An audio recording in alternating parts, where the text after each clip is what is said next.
For decades, the Boeing 747 was the undisputed king of the skies. A plane so massive it changed what people believed air travel could even be. Nicknamed the Queen of the Skies, it was the first wide-body jet ever built. And for nearly 40 years, nothing else came close to matching its size or its presence on a runway. It could carry passengers farther, faster, and in greater numbers than anything before it. And just seeing one taxi to a gate was enough to stop people in their tracks. A single 747 weighs close to 1 million pounds, yet it lifts off the ground like it weighs nothing at all. Its wings flex up to 26 feet in flight, but they're built to survive forces most materials would shatter under. 6 million individual parts go into one aircraft, and somehow every single one has to fit perfectly the first time.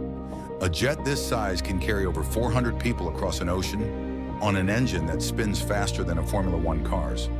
That shouldn't be possible at this scale.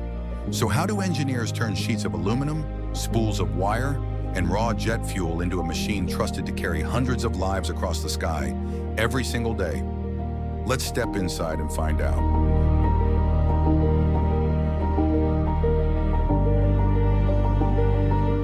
The body of a 747 starts as flat aluminum sheet, thinner than most kitchen countertops.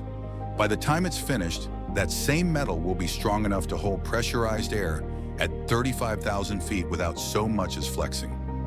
It begins in a metal forming shop, where massive rolls of aluminum alloy, chosen for its strength-to-weight ratio, are cut and curved into panels.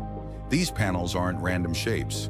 Each one is engineered to a tolerance of fractions of a millimeter, because a plane's fuselage isn't just a shell, it's a pressure vessel that inflates and deflates on every single flight.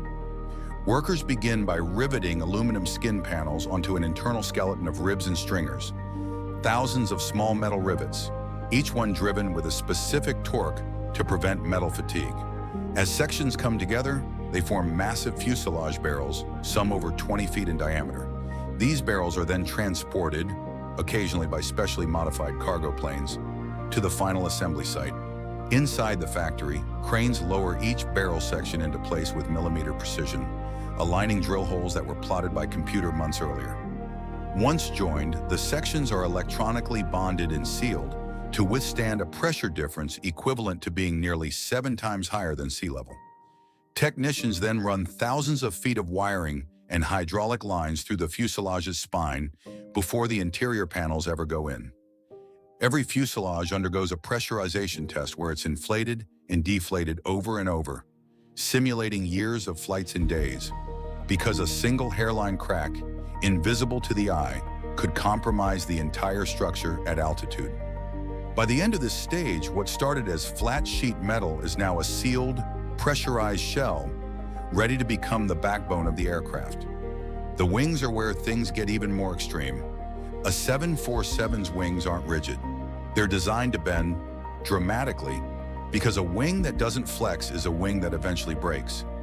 Like the fuselage, the wings begin as aluminum alloy, but here the metal is machined into massive wing spars, the internal beams that run the wings full length and bear almost the entire load of the aircraft in flight. These spars are milled from solid blocks of metal using computer-controlled machines that carve away over 90% of the original material, leaving only what's structurally necessary. Once the spars are shaped, ribs are attached perpendicular to them, forming the wing's internal skeleton. Aluminum skin panels are then riveted over this frame, each fastener placed by a mix of robotic drilling arms and human technicians working in tandem. Inside each wing, engineers build integral fuel tanks, meaning the wing's own structure holds the jet fuel, sealed with specialized compounds that prevent leaks under extreme pressure and temperature swings. Before a wing is ever attached to a plane, it goes through a static load test. Engineers physically bend a test wing upward using hydraulic rigs until it reaches roughly 150% of the maximum stress it will ever experience in flight. During that destructive test, engineers deliberately push a wing until it snaps, on camera, on purpose, because the only way to certify a design as safe is to know exactly where its breaking point is and confirm it's far beyond anything a real flight will ever demand.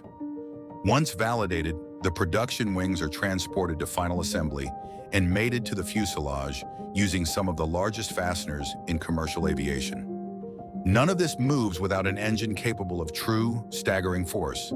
A single 747 engine can produce over 60,000 pounds of thrust, enough to accelerate a loaded aircraft the size of a building down a runway in under a minute.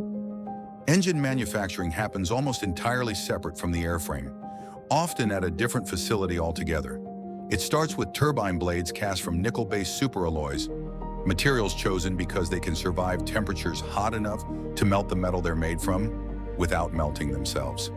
Each turbine blade is grown, not just shaped, using a single crystal casting process that eliminates the microscopic grain boundaries that would otherwise weaken the metal under extreme heat.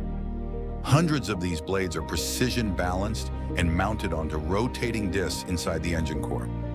The fan at the front, the giant spinning blade assembly visible from outside the engine, is engineered to spin over 2,500 times per minute while pulling in enough air every second to fill a small swimming pool. Every engine is bolted into a test cell and run at full power, sometimes for hours, while sensors monitor thousands of data points for the slightest irregularity in vibration, temperature, or pressure.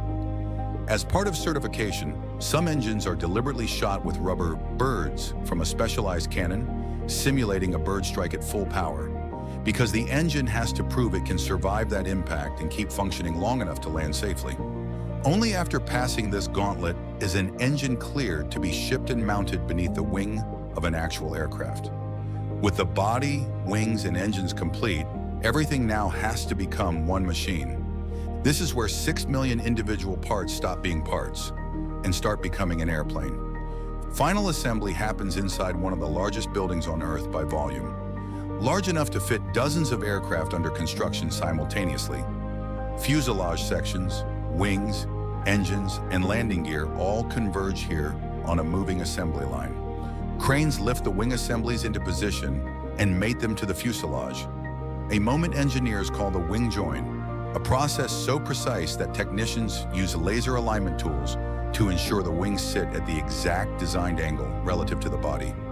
Landing gear, some of the heaviest single components on the aircraft, are installed next, engineered to absorb the shock of a plane landing at over 150 miles per hour. Miles of wiring and hundreds of systems, hydraulics, avionics, cabin pressurization, oxygen, are connected and tested individually before the interior is installed. Once assembled, the aircraft rolls out for its first engine run, then taxi tests, and finally its first flight, piloted by test crews who push the aircraft through maneuvers no passenger flight ever will. Before a single passenger ever boards, that same aircraft will have flown dozens of hours in testing alone, climbing to extreme altitudes, diving and banking at angles designed to find any flaw before it ever carries a paying customer. Only after passing every one of these checks does the aircraft receive its certification and get handed over to an airline, ready for its very first commercial flight. That's how a Boeing 747 goes from flat aluminum sheet, raw metal blocks, and spinning turbine blades to a nearly million-pound aircraft trusted to carry hundreds of people safely across the world. Precision, scale, and engineering most of us never think about. Until now.